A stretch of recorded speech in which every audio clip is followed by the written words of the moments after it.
അങ്ങനെ മുടിക്ക് കളർ ചെയ്യണമെന്നുള്ള ആഗ്രഹത്തോടു കൂടി ഞാൻ ഈ സംഭവങ്ങളൊക്കെ വാങ്ങി മിക്സ് ചെയ്യാൻ തുടങ്ങാൻ ഫസ്റ്റ് ഉള്ളത് മിക്സ് ചെയ്തപ്പോൾ ഉള്ള വീഡിയോ ഞാൻ എടുത്തില്ല കേട്ടോ. അപ്പോൾ ആ കുപ്പിയിലുള്ളത് അങ്ങോട്ട് ഒഴിച്ചു കൊടുക്കുക. അത് കഴിഞ്ഞിട്ട് ഈ പേസ്റ്റാണ് കേട്ടോ.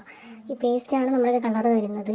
അപ്പം ഞാൻ ഈ ഒരു പേസ്റ്റ് മൊത്തവും തന്നെ പിഴിഞ്ഞെടുക്കുന്നുണ്ട്. കാരണം എനിക്ക് ലോങ് ഹെയർ ആണ്. അപ്പോൾ പിന്നെ കുറച്ച് അധികം തന്നെ പേസ്റ്റ് ആവശ്യമുണ്ടായിരുന്നു. അതുകൊണ്ട് തന്നെ ഞാൻ അവർ പറഞ്ഞതുപോലെ മൊത്തത്തിലുള്ള കളേഴ്സ് അത്രയും ഞാൻ പിടിക്കിയെടുക്കുന്നുണ്ട്. അതുപോലെ തന്നെ ഈ ഒരു ഇതായതുകൊണ്ട് തന്നെ ഈ ഒരു ട്യൂബ് ആയതുകൊണ്ട് കുറച്ച് കഷ്ടപ്പാടാണ് പുറത്തെടുക്കാൻ. എങ്കിലും ഞാൻ അതിനെ നെക്കിപ്പിഴിഞ്ഞ് എല്ലാം എടുത്തിട്ടുണ്ട്. അതിന് നല്ലപോലെ മിക്സ് ചെയ്യണം. മിക്സ് എന്ന് പറയുമ്പോൾ കട്ടയൊന്നും ഇല്ലാണ്ട് തന്നെ നല്ലോണം മിക്സ് ചെയ്തെടുക്കണം. ഇതുപോലെ നല്ല രീതിക്ക് മിക്സ് ചെയ്യണം കേട്ടോ. ഒരു കട്ടയും പാടില്ല. നല്ല രീതിക്ക് രണ്ട് മിക്സ് ആവണം. ഡെവലപ്പറും അതുപോലെ തന്നെ കളർ രണ്ട് മിക്സ് ആയിക്കൊണ്ട് നല്ല രീതിക്ക് കട്ടയില്ലാണ്ട് മിക്സ് ആവണം. അപ്പോൾ ഇതുപോലെ മിക്സാക്കി എടുത്തിട്ടുണ്ട്. നമ്മളിത് തേക്കുന്നതിന് മുന്നേ നമ്മളെ മുടിയിൽ നല്ലപോലെ ആ ഒരു ടാങ്കിൾസ് ഒക്കെ ഉണ്ടെങ്കിൽ അതൊക്കെ എടുത്ത് മാറ്റിയിട്ട് മീൻസ് ആ ഉടക്കൊക്കെ മാറ്റി മുടി നല്ല രീതിക്ക് ചെയ്യി നല്ല വൃത്തിയാക്കി വെച്ചേക്കണം.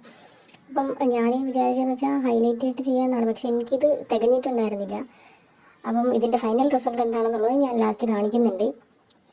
അപ്പോൾ നിങ്ങൾ മാക്സിമം ഈ ഒരു പേസ്റ്റ് മൊത്തം എടുക്കാനായിട്ട് ശ്രമിക്കുക. ഇപ്പോൾ ഹാഫ് മുടിയാണെങ്കിലും ഷോർട്ട് ഹെയർ ആണെങ്കിലും ഇതുപോലെ ഒരു പേസ്റ്റ് നിങ്ങൾ എടുക്കുക. കാരണം എന്നാൽ മാത്രമേ കളർ വരത്തുള്ളൂ. ഇപ്പം എനിക്ക് ലോങ് ഹെയർ ആയിട്ട് ഞാൻ ഈ ഒരു പേസ്റ്റ് ഫുള്ള് എടുത്തു. എന്നിട്ട് എനിക്ക് പിന്നപ്പോഴും കുറേ ഉണ്ടായിരുന്നു.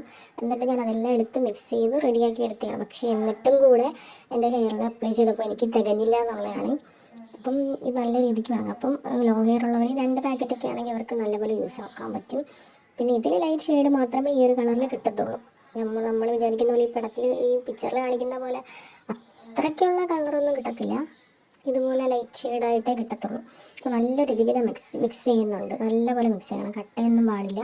നല്ല രീതിക്ക് മിക്സ് ചെയ്യണം. അപ്പോൾ നിങ്ങൾ ചെയ്യേണ്ടത് ഈ ഗ്ലൗസൊക്കെ ഇട്ട് വേണം ചെയ്യാൻ. കാരണം ഞാൻ ഗ്ലൗസ് ഇടാത്തതെന്ന് വെച്ചാൽ അമ്മയാണ് എനിക്കിത് തലയിൽ തേച്ച് തരുന്നത്. അപ്പോൾ പിന്നെ ഞാൻ ഗ്ലൗസ് ഇട്ട് ചെയ്യേണ്ടെന്നുള്ള രീതിക്കാണ് ഞാൻ ആ ഗ്ലൗസ് ഇടാമെന്ന് വെച്ചത്. പക്ഷേ നിങ്ങൾ ഗ്ലൗസൊക്കെ ഇട്ട് നല്ല പ്രൊട്ടക്ഷനോടുകൂടെ വേണം ഇത് ചെയ്യാനായിട്ട്.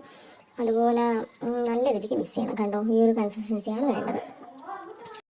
ഇതാണ് ഞാൻ കളർ അപ്ലൈ ചെയ്യുന്നതിന് മുന്നേ ഉള്ളത്. വീഡിയോ ചരിച്ചാണ് കേട്ടോ വച്ചിരിക്കുന്നത്, നോക്കണേ. ഇത് കളർ അപ്ലൈ ചെയ്തിട്ടുള്ള വീഡിയോ ആണ്. നമ്മൾ വിചാരിക്കും നല്ല രീതിയിൽ കളർ വന്നത്. അത്രയ്ക്കുള്ള കളറൊന്നുമില്ല. നമുക്ക് പുറമേ നോക്കുമ്പോൾ ഒന്നും കാണാൻ പറ്റത്തില്ല. ഇത് വെയിലത്തോട്ട് പോകുമ്പോൾ കുറച്ച് ആ ഒരു ബ്രൗൺ ഷെയ്ഡ് പോലെ നമുക്ക് തോന്നും, അത്രേ ഉള്ളൂ.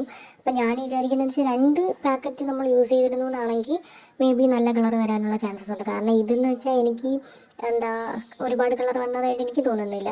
ഈ പാക്ക് ആണെങ്കിൽ നമുക്ക് കളർ യൂസ് ചെയ്തിട്ടില്ല, പക്ഷെ വെയിലത്തൊക്കെ നിൽക്കുമ്പം ഈ ഒരു ബ്രൗൺ ഷെയ്ഡ് കിട്ടാനാണെങ്കിൽ ഈ ഒരു കളർ പാക്ക് നല്ലതാണ്. ഇല്ലാന്നാണെങ്കിൽ നമുക്ക് കുറച്ചും കൂടി നല്ല രീതിക്ക് കളർ കിട്ടുന്ന ഇതുപോലെ തന്നെ 2 പാക്ക് യൂസ് ചെയ്യാം. ഇപ്പം എനിക്ക് വെയിലത്തൊക്കെ നിൽക്കുമ്പോൾ വെയിലിൻ്റെ കളർ അടിച്ചിട്ട് കുറച്ച് നല്ല ഷെയ്ഡ് വരുന്നുണ്ട്. അല്ലാതെ നമുക്ക് കാണാം. എനിക്ക് തോന്നുന്നു ഈ ഒരു വീഡിയോയിൽ നല്ലോണം കാണാൻ പറ്റുന്നുണ്ട്.